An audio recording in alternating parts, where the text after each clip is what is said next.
Good morning, students. Okay, wave your hand, please, if you hear my voice. Yeah, thank you. Yeah, are you ready to hear the word of God? If you ready, give me your thumb and smile to Pastor Josia. Is your. Oke, selamat pagi semuanya. Selamat pagi, bisa dengar suara saya? Saya audio dulu. Bisa dengar suara saya? Oke, terima kasih. Pagi ini sebelum saya sampaikan firman, saya minta maaf dulu karena saya ada dalam perjalanan. Jadi saya dalam kendaraan. Memang saya lagi parkir, tapi tidak mengurangi esensi kekuatan firman untuk kita dengar pagi hari ini. Oke? Yuk, mari kita sama-sama dengar firman. Sebelum kita dengar firman Tuhan, kita berdoa terlebih dahulu. Kita berdoa sama-sama. Kita berdoa. Bapak, terima kasih Tuhan. Pagi hari ini kami bisa bersama untuk mendengarkan firman Tuhan. Terima kasih. Kami pagi hari ini mendapat benih firman dalam hidup kami. Sehingga benih firman ini menjadi kehidupan baru bagi kami yang akan membawa kami bertumbuh dan dapat mengubahkan kondisi keadaan dan dunia ini. Terima kasih Tuhan. Berkati kami semuanya. Siapkan hati kami untuk firman Tuhan. Demi nama Tuhan, kami bersyukur, kami berdoa. Kami tundukkan setiap pikiran kami. Kami memiliki hati yang merindukan akan kebenaran dalam hidup kami. Haleluya. Amin. Oke. Nah, pagi hari ini kita dengar firman Tuhan dalam Kisah Para Rasul pasal yang kedua. Ayo kita lihat sama-sama dalam Kisah Rasul pasal yang kedua ayat 41 dan ayat yang ke-42. Yuk, bisa dibuka Alkitabnya semuanya. Kisah Rasul pasal yang kedua ayat 41 dan ayat yang ke-42. Oke, sudah dapat? Saya akan bacakan buat kita. Firman Tuhan berkata demikian, orang-orang yang menerima perkataannya itu memberi diri dibaptis, dan pada hari itu jumlah mereka bertambah kira-kira 3.000 jiwa.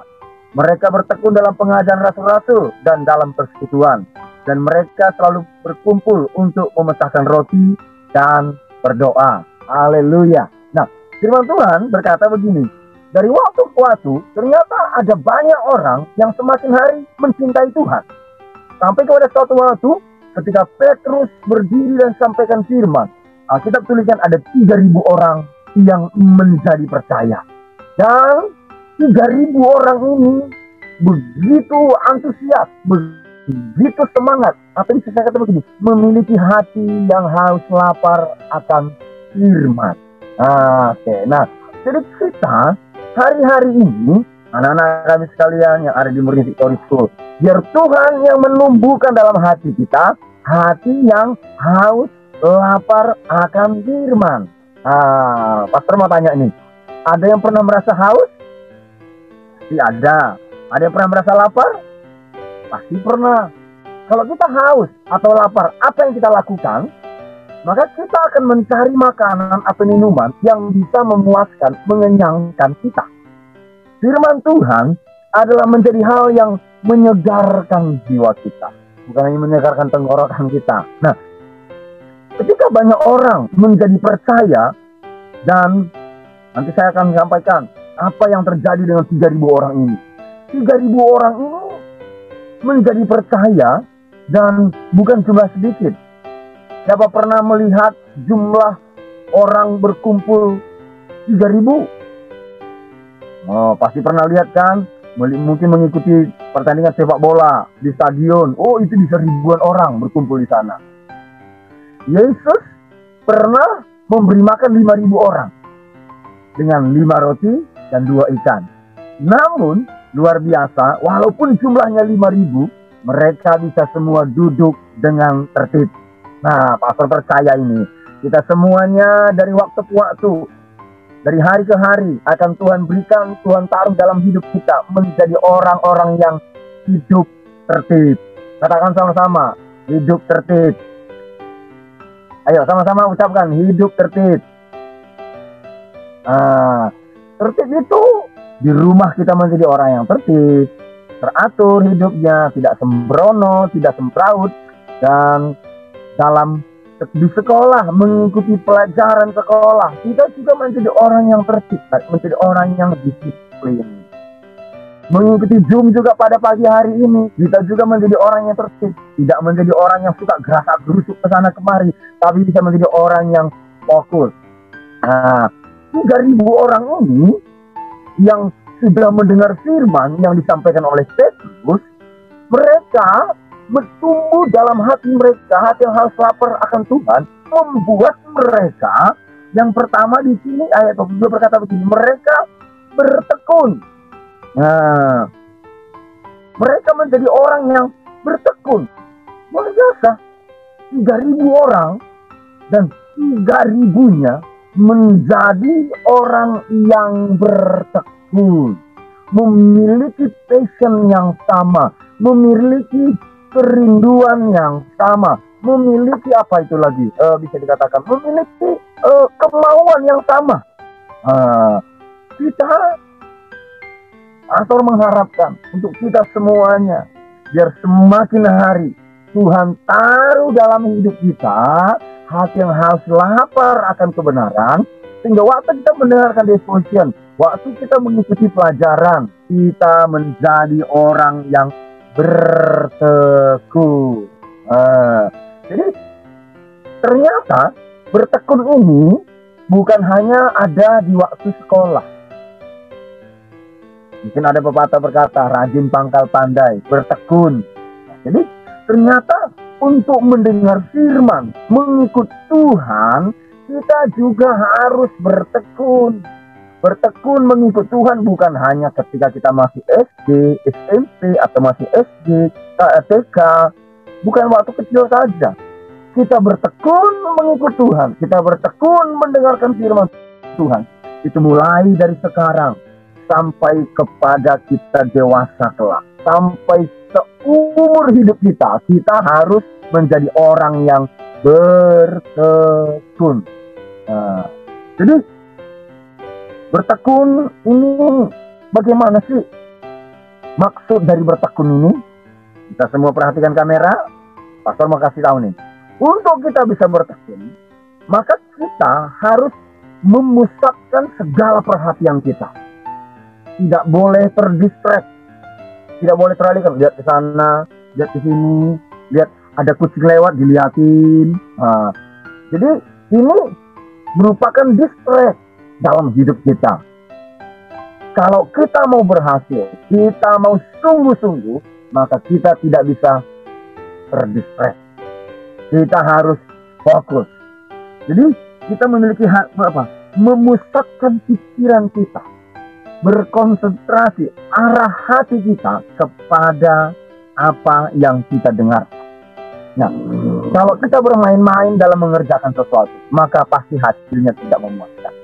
Bayangkan saja, anak kami sekalian, firman Tuhan berkata begini, ada 3.000 orang, dan 3.000 orangnya ini memiliki hati yang bertekun. Oh, ternyata ada begitu banyak orang yang Tuhan taruh hari-hari ini memiliki hati yang bertekun mencari Tuhan.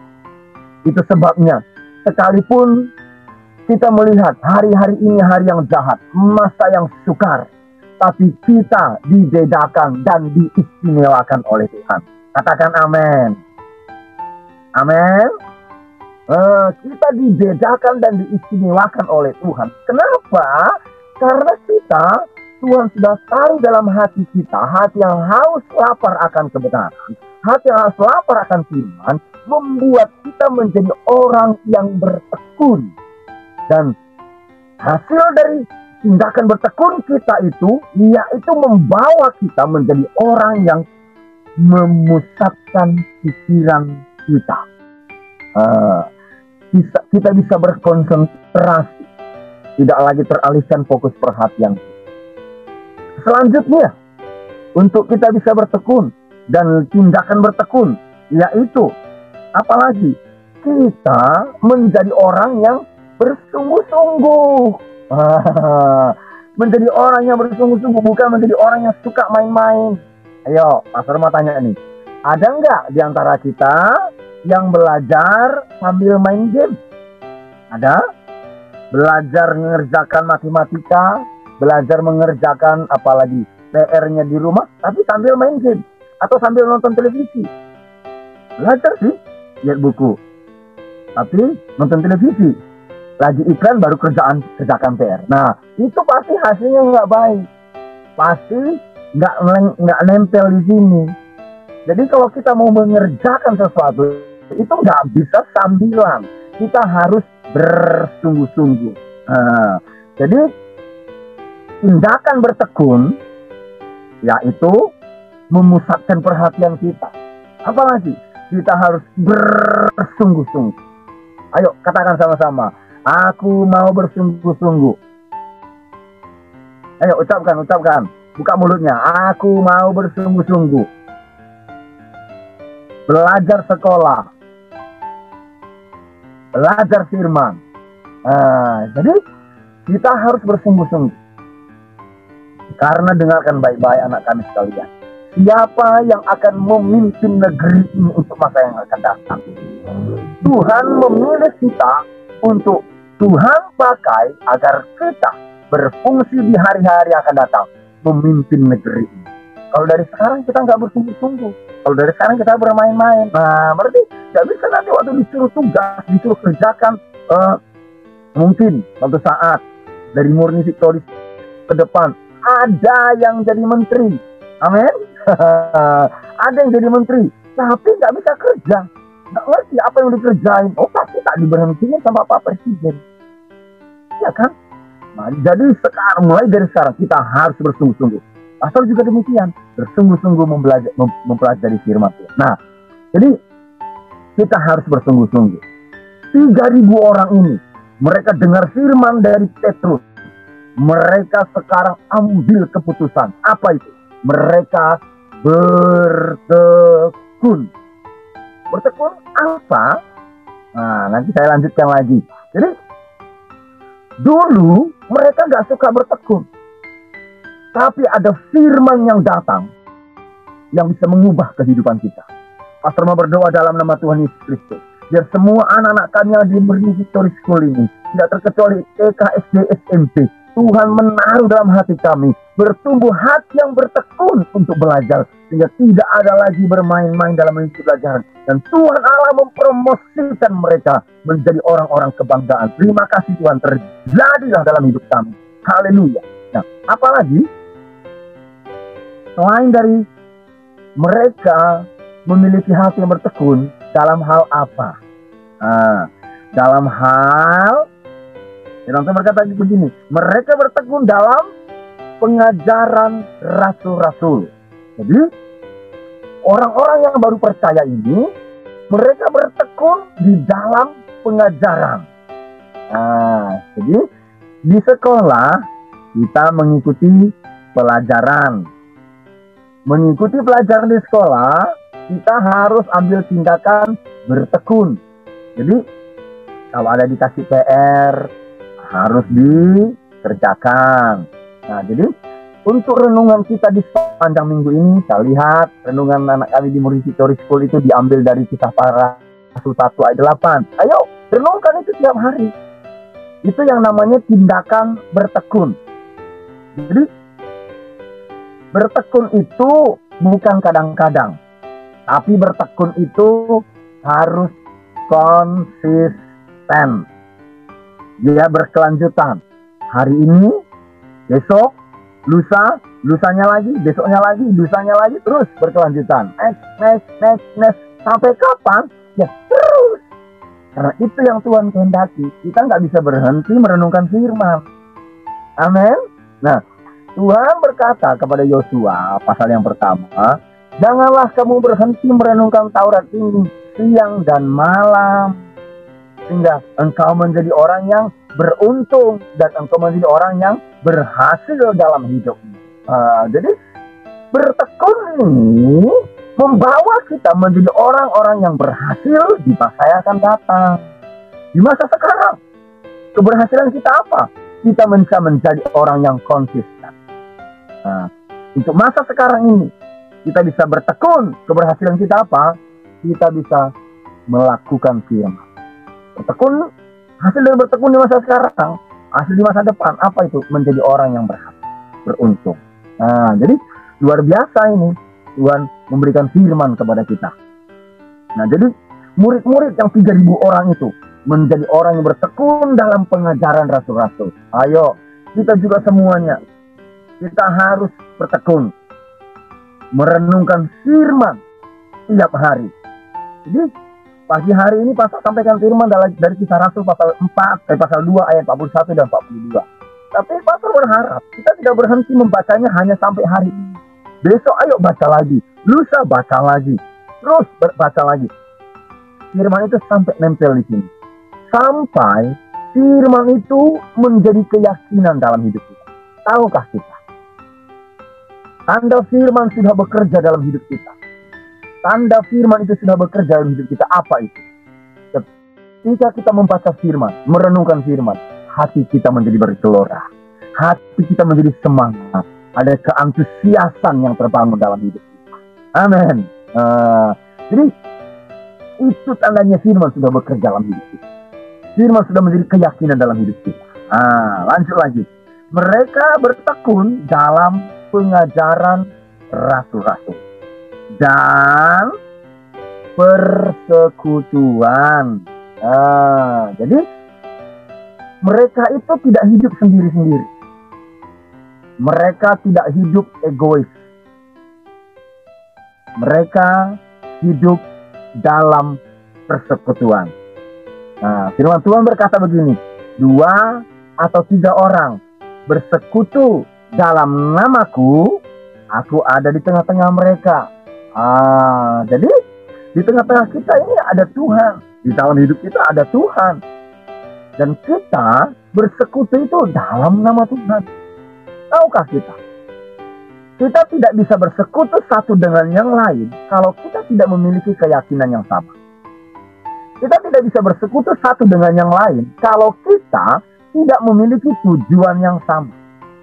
Nah, pagi hari ini Tuhan memberikan tujuan yang sama dalam hidup kita. Atau Tuhan menaruh destiny ilahi di dalam hidup kita. Jadi apa yang harus kita lakukan agar destiny ilahi, tujuan Tuhan terrealisasi dalam hidup kita?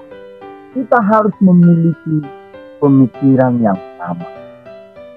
Pastor mau kasih tahu nih, one spirit, one destiny, one agenda. Kita harus memiliki roh yang sama. Apa itu? Tuhan memberikan Roh Kudus dalam hidup kita. Jadi ternyata orang-orang di Yerusalem pada zaman Petrus itu banyak kali orang yang menerima Roh Kudus. Roh Kudus dicurahkan ke atas mereka. Dan apa yang terjadi? Firman Tuhan berkata begini. Perhatikan, firman Tuhan berkata begini. Pastor membacakan dalam Kisah Rasul pasal yang kedua. Rasul pasal yang kedua. Kita berkata begini. Ayat 17. Akan terjadi pada hari-hari terakhir. Demikianlah firman Allah. Bahwa aku akan mencurahkan rohku ke atas semua manusia. Maka anak-anakmu laki-laki dan perempuan akan bernubuat. Ada firman yang keluar dari mulut kita. Ayo. Mulai sekarang tidak ada lagi perkataan kotor yang keluar dari mulut kita. Pastor mau tanya. Masih adakah di hari lalu di antara anak kamu yang masih keluar perkataan kotor dari mulutnya? Masih ada? Ayo siapa? Gak ada ya? Gak ada ya? Gak ada yang mengaku maksudnya? Tidak ada yang mau mengaku ya? Kita harus berubah. Karena perkataan kotor itu bukan membangun. Bukan menyenangkan, bukan menghibur. Tapi perkataan firman yang akan menguatkan, menghibur, dan membangun kita. Biarlah kita menjadi orang yang mengeluarkan perkataan yang membangun, menghibur, dan menguatkan. Bukan justru menyakiti hati orang lain. Bukan justru membuat orang tersinggung dan marah kepada kita. Itu sebabnya perlu kita mengalami pencurahan Roh Kudus dalam hidup kita. Tuhan sudah menjanjikan, Dia mencurahkan Roh Kudus atas hidup kita. Akan terjadi pada hari-hari yang terakhir. Kapan itu? Sekarang. Katakan, sekarang. Saya katakan, sekarang. Sekarang. Tuhan mencurahkan Roh Kudus atas hidup kita. Sehingga ada perkataan firman yang keluar dari mulut kita. Maka anak-anakmu laki-laki akan bernubuat. Pria dan wanita. mengeluarkan kata-kata firman, bukan kata-kata kotor, bukan kata-kata yang menyakitkan hati, bukan melawan dan memberontak, tapi justru perkataan yang menghibur. Jadi itu yang Tuhan taruh di hidup kita. Itu yang mulai kita lakukan dan kerjakan dalam hidup kita. Jadi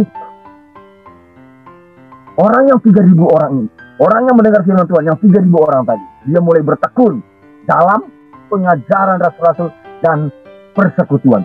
Hidup mereka alami perubahan. Pastor sangat yakin dan percaya. Apapun kondisi kita sekarang, mungkin orang berkata, aku nggak bisa lagi berubah. Aku sudah natureku pemarah. Aku natureku pemalu. Aku natureku apalagi? Katakanlah suka marah atau pemalu dan sebagainya. Kita pasti bisa berubah. Katakan sama-sama, aku pasti berubah. Aku pasti berubah. Dulu kita suka marah, melawan kepada orang tua. Tapi sekarang, mulai hari ini, kita sudah berubah menjadi anak yang taat. Sehingga muncul hati yang bertekun. Oh, haleluya. Kita menjadi orang yang suka bertekun dan suka bersekutu. Tahukah kita melihat di dalam olahraga, ada olahraga menurut pastor itu olahraga itu bisa dikatakan kayak konyol gitu. Kenapa? Satu bola diperebutkan oleh 22 orang. Satu bola, satu benda diperebutkan oleh 22 orang. Kan lucu itu. Masa satu benda direbut oleh 22 orang? Iya kan? Tim A dan tim B. Jumlah tim A 11 orang. Jumlah tim B 11 orang. Diakumulasi jadi 22. Yang diperebutkan cuma satu. Tapi grup A dan kelompok B, grup A jumlahnya 11, grup B jumlahnya 11. Tapi yang grup A yang 11 ini, mereka itu satu tim. Tidak bisa membawa bola sendiri-sendiri. Harus oper temannya, kasih temannya. Nah, mereka itu memiliki kesehatian, toleransi satu dengan yang lain. Tidak menjadi orang yang egois. Ayo, kita bukan menjadi orang yang egois. Kita harus saling memperhatikan orang-orang yang di sekeliling kita. Orang yang duduk di sebelah kita, orang yang selalu bersama dengan kita. Kita gak bisa sakiti hati mereka. Kita gak bisa menjahati mereka. Jangan memiliki pikiran yang jelek terhadap mereka. Ayo, kita menjadi orang yang suka bersekutu. Nah, orang-orang yang percaya itu suka bersekutu. Dalam persekutuan mereka, apa yang dibicarakan? Dalam persekutuan itu, apa yang dibicarakan? Dalam pertemuan itu, apa yang kita bicarakan? Firman. Bukan bersekutu untuk menggosip, ya, tapi justru bersekutu untuk membicarakan firman. Nah, itulah yang terjadi dengan murid-murid. Dan hal yang sama terbangun dan terjadi dalam kehidupan kita juga. Lalu apa lagi? Mereka bersekutu dan mereka selalu berkumpul untuk memecahkan roti dan berdoa. Jangan lupa, kata kunci yang terakhir adalah berdoa. Bukan makan-makannya. Dengarkan baik-baik. Ada orang kumpul kalau ada makanan. Bukan makanannya membuat kita berkumpul. Tapi karena kita memiliki hati yang haus lapar akan Tuhan. Hati yang haus lapar akan firman. Membuat kita menjadi orang yang suka berdoa. Anak-anak kami sekalian yang ada di Murni Victory School, untuk kita bisa melihat masa depan kita, masa depan yang Tuhan sediakan bagi kita, kita harus memiliki kehidupan yang berdoa. Firman Tuhan berkata dalam Injil Matius pasal yang ke-5, berbahagialah mereka yang suci hatinya, karena mereka akan melihat Tuhan. Kita akan melihat Tuhan. Kalau kita melihat Tuhan, kita akan melihat masa depan. kita akan melihat hari depan yang Tuhan sediakan bagi kita. Kita tidak ada lagi keraguan, tidak ada lagi kebimbangan, tidak lagi meratapi nasib. Bagaimana nasib itu akan datang? Bahkan orang tua juga tidak lagi mengomel dan selalu berkata, Tuhan gimana ini ya nasib kami? Gimana ini masa depan kami? Gimana masa depan anakku? Tidak ada lagi ketakutan, kekhawatiran dalam hidup. Karena kita sudah melihat apa yang Tuhan sediakan dalam hidup kita. Untuk itu, saya mau tegaskan sekali lagi, memiliki hati yang bertekun di dalam firman, dalam persekutuan, dan berdoa. Kita melakukan hal ini, pastor yakin percaya, Tuhan akan memberitahukan jalan-jalannya dalam kehidupan kita. Tidak ada yang mustahil, tidak ada yang terlalu kita. Ketika kita berdoa, Tuhan pasti buka jalan. Haleluya, haleluya. Puji Tuhan, inilah firman Tuhan yang pastor sampaikan pada pagi hari ini. Ayo kita berdoa bersama-sama. Kita berdoa bersama-sama. Ayo semua lipat tangannya, kita mau berdoa. Terima kasih Tuhan, Hamba telah menyampaikan firman Tuhan pada pagi hari ini.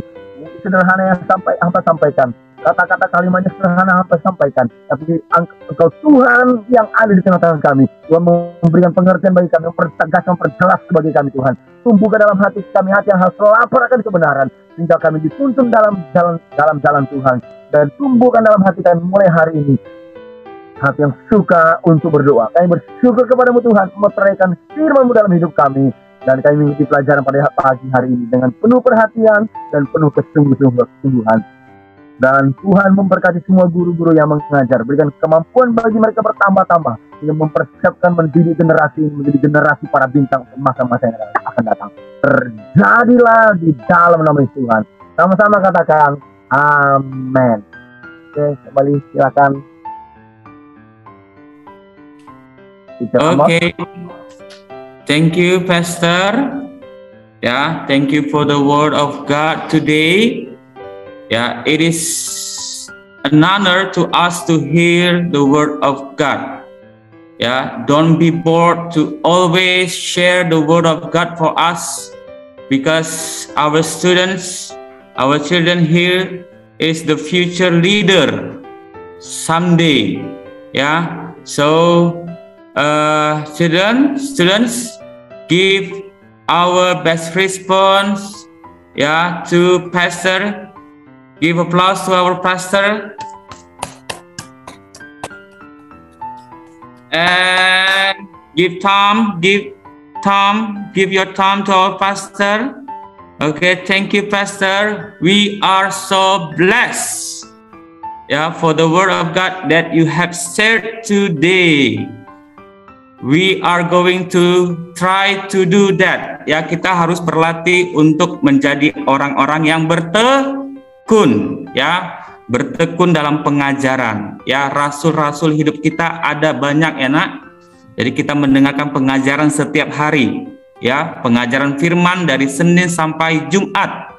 Itu juga harus bisa kita realisasikan dalam hidup kita, ya. Okay, we are going back to our group, to our study group. So prepare yourself, and we are going to say bye-bye to our friends, to Pastor, to Madam. Yeah, so unmute your audio.